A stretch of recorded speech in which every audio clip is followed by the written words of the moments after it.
Aeroflot ki flight 593 ki captain asina 35,000 feet wangna pairiba plane asida asoiba amakhak tawkhiba asina plane aduda tonglakhiba miyoi pumbagi punsi mangkhibani. Captain asigi sahi 12 khaktamak ngairibi machanupi amadi sahi 15 suraba machanupa asibu pilot ki seat da famhanduna plane gi control si paihankhibani. Cycle fawba ningthina thawba haitriba angang ani asida plane gi control pairuba asidagi plane asi 90 degree da chepna pairaktuna leimaida yaisinduna pokhaikhibani.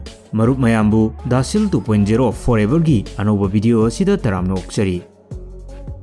23 March numit asida Aeroflot flight 593 Airbus A310 plane asi Moscow dagi Hong Kong fawba paigadaba plane ni. Plane asigi captain asina Andri sahi nifu aduga mahak 9,500 flight hours ki experience leiraba pilot ni. First officer na Igor sahi 32 aduga mahak 5,885 flight hours ki experience leiraba pilot ni. Matamatu dadi plane asi paibada pilot ahum darkar oirami. Maramasina atopa pilot amasu yaurami. Pilot Kudrinski sahi 38 aduga mahak 8,940 flight hours experience leiraba pilot ni. Plane asida passenger crew member amadi captain yauna punna miyoi 75 on board tawkhi. Passenger sing asigi manungda pilot Kudrinski gi sahi 12 surabi machanupi yana amadi sahi 15 suraba machanupa elder su yaurami. Plane asi Moscow airport tagi take off torokpa matamdadi karisu problem leiramkhide aduga weather da su akaiba leikhide. Plane asi maximum altitude yauraduna autopilot mode ta pairami. Makhoi gi journey asi tangkhai chansilagle Hong Kong yaugadaba tangkhai amakhak ngaisilakle. Hauzik fawbadi plane asi Captain Andri na pairi. 4 hours pairaklaba matungda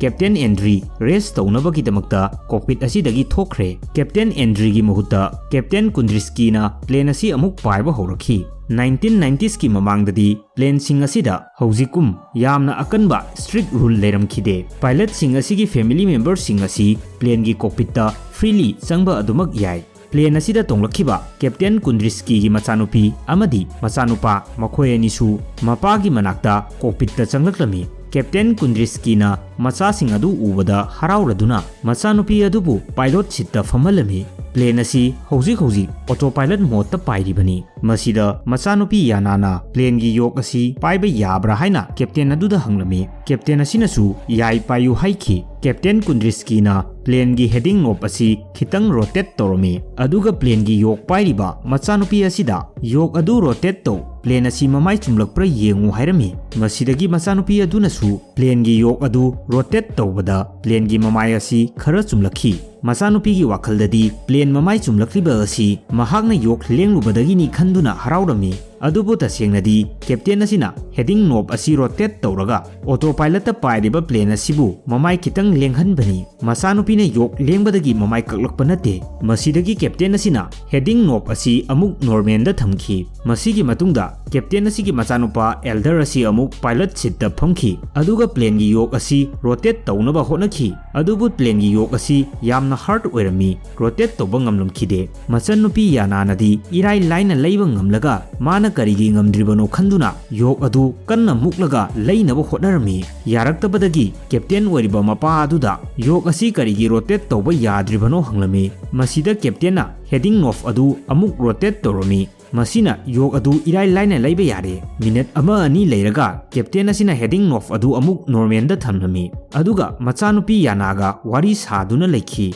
Adugu plane asidi mathanta right side lomda mamai leiduna pairakpa asi machanupa elder na notice tawraklami. Aduga mahakna mapada plane asi yetlomda mathanta leiraga paire hairami. Adubu matamadudadi minute ahum hena haukhre. Captain asina yamna ngakna kari tawribano haina yenglami. Plane asi hauzik su autopilot ta leiri. Adubu plane gi primary display asida line ama show tawraklami. Line asi holding pattern ni. Karigumba plane sing asi maram khara leibadagi airport ta landing tawba yadrabadi masigi holding pattern asida pairaga leigadabani. Adubu plane asidi landing tawgadaba sunate. Aduga manak nakpada airport leiba sunate. Aduga karigi display asida holding pattern asi tholaklibano. Captain asina ingak ngakna yenglingaida pattern asi amuk mangki. Masina captain gi second 10 kun manghan kharbani. Second khara asida plane asi 45 degree da chepa haukrabani 700 km/h gi speed ta parakliba plane asi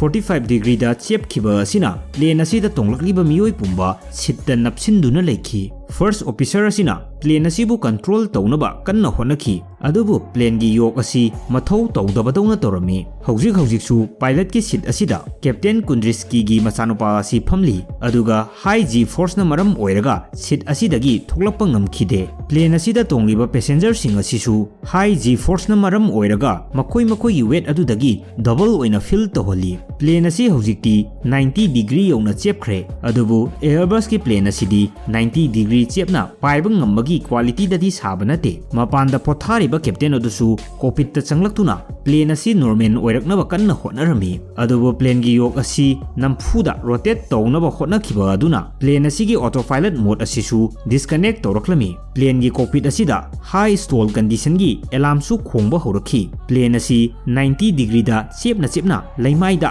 high speed ta paitharaklami 39000 feet per minute gi speed ta paitharakliba plane asi minute ama ani asidadi laimai da tasilagani first officer asina plane sepliba asi normal oinaba kanna hotnarami adubu makhoi gi plane asi gi altitude asi yamna nemkhre haiba khanglaklami first officer asina plane gi yok asi paiduna kanna chingtharami masidagi plane gi nose asi vertically upward torakhi adubu Airbus plane gi engine asida vertical upward toba ngambagi shakti yaude maram asina plane asi khara paikhatlamlaga engine asina lift toba ngamdabadagi amuk laimai da paitharaklami aduga minute khara gi matungda plane asi laimai da yesinduna pokhaikhi pung ani gi matungda rescue team asisu plane pokhairiba mafam adu yorokhi adubu plane adu da tonglakhiba miyoi ama fawba kanba ngamkhide plane asigi investigation horokpa matamda plane gi cockpit asida pilot singi asiba hakchang khak natana angang macha ani gi body su leramba thingnakhi masi ubada investigator sing adu su ngaklami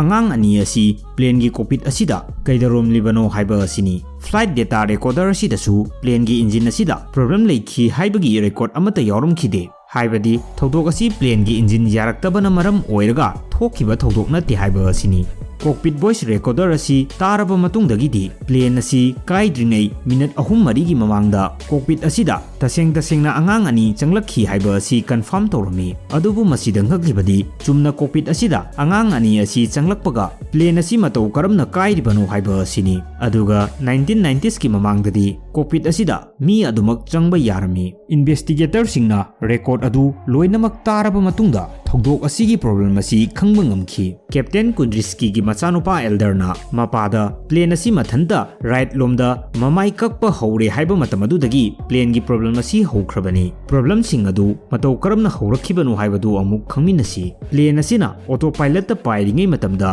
cockpit asida angang ani adu changlakhibani captain asina plane gi heading north asi rotate tauraga plane asi mamai khitang lenghanbani machanupi nadi plane asi mahakna mamai kakli boy khalli adubu tasengnadi heading north rotate toba asina autopilot mode asida plane asi khitang mamai lengthok lengjin to haiba command ama piribani adubu machanupa elderna yok asi lengluba matamdadi lengba ngamdabadagi yok asi kanna muklubani masina plane gi ailerons asi autopilot tagi manual da lakhi autopilot mode asina plane asi gi altitude speed amadi heading asi control toba ngami plane asi da paliba radar asina plane asi gi side movement asi control towi elevator asina plane asi gi up down control towi aduga ailerons asina plane asi bu roll tohali masigi control ahum asi autopilot na tawribani masanupa elderna plane gi yok adu mukpa ngamdriba adusu control ahum asi autopilot na control tawbagini karigumba any emergency lakpa matamda pilot sing asina yok asi control tawrokpa matamdadi autopilot mode asina su plane asi emergency leire khangba ngami maram asina plane gi control asi autopilot tagi manual da switch torokani masi makni plane asi da thokiba adusu machanupa elderna plane gi yok asi right side ta mukluba asina plane gi autopilot asina left right control toriba aileron control asi manual da switch torokibani aduga radar amadi elevator asidi adumak autopilot ta leiri subnatagi yet oi turn taunaba aileron asi khaktani manual da leikiba plane asina 45 degree da cheplakpa matamda first officer asina plane asibu left side ta turn tawduna right side ta chepliba adu normal da puraknaba hotnakhi adubu plane asida paliba yok ani asidi amaga connect tawi amana mukpada amadu su chap manana chatkadabani adubu situation asidadi yok asi amana first officer na pairi aduga amana captain gi machanupa asina pairi maram asina yok ki direction asi mukpa manadabadagi plane gi computer asi confused tawkhibani thawdok asi karigumba primary display asida holding pattern tholokpa matam aduda adumak kalhauba yarabani autopilot ta pairingai matam asida machanupana yok asi mukluba aduda autopilot na plane asi right side ta turn tawge hairagadi masigi direction asida payu haina show torokpani adubu pilot asinadi khanghokhidabani aduga display asida ulakriba asina plane asi fully autopilot ta leitre haibasu khanggadabani adubu pilot ki asoiba laithokluba asina plane asida tonglakhiba mioi 75 ki thawai asi irai line mangkhibani